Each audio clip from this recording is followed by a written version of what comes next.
Сәлеметсіздер ме? Бүгінгі сабағымыздың тақырыбы зат есімнің тәуелденуі. Зат есімнің тәуелденуінің көпше түрін талдаймыз. Тәуелдік жалғаулары. Окончание принадлежности. Көпше түрі. Множественное числе. Біздің бауырымыз. Біздің ініміз.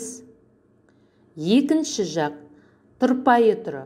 Грубая форма. Сендердің бауырларың, сендердің інілерің. Екінші жақ сыпайы түрі. Вежливая форма. Сіздердің бауырларыңыз, сіздердің інілеріңіз. Үшінші жақ олардың бауырлары, олардың інілері. Мысалдар. Біздің баламыз. Екінші жақ тұрпайы түрі. Грубая форма. Сендердің балаларың. Екінші жақ сыпайы түрі. Вежливая форма. Сіздердің балаларыңыз. Үшінші жақ олардың балалары. Тәуелдік жалғауларының көпше түрі. Бірінші жақ. Біздің дауыстыдан кейін жалғанатын жалғауымыз мыз, міз.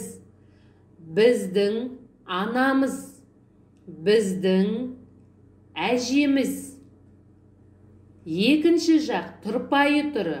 Грубая форма. Сендердің аналарың. Сендердің әжелерің. Екінші жақ сыпайы түрі. Вежливая форма. Сіздердің аналарыңыз, сіздердің әжелеріңіз. Үшінші жақ олардың аналары, олардың әжелері. Дауыссыздан кейін жалғанатын жалғаулар. Бірінші жақ біздің бауырымыз, біздің ініміз. Екінші жақ тұрпайы түрі. Грубая форма. Сендердің бауырларың, сендердің інілерің. Екінші жақ сыпайы түрі. Вежливая форма. Сіздердің бауырларыңыз, сіздердің інілеріңіз.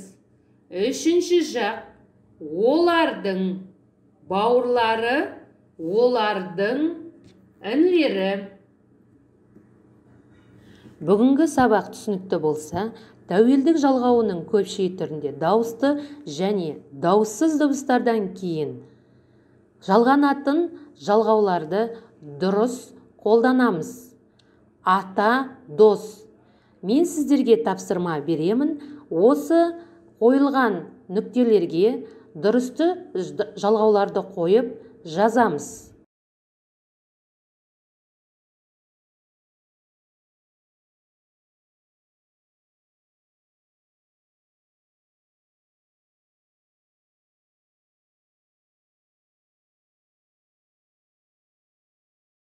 Үйге тапсырма. Тәуелдік жалғауларының көпше түрінде отбасы мүшелеріне қатысты сөздерді талдаймыз.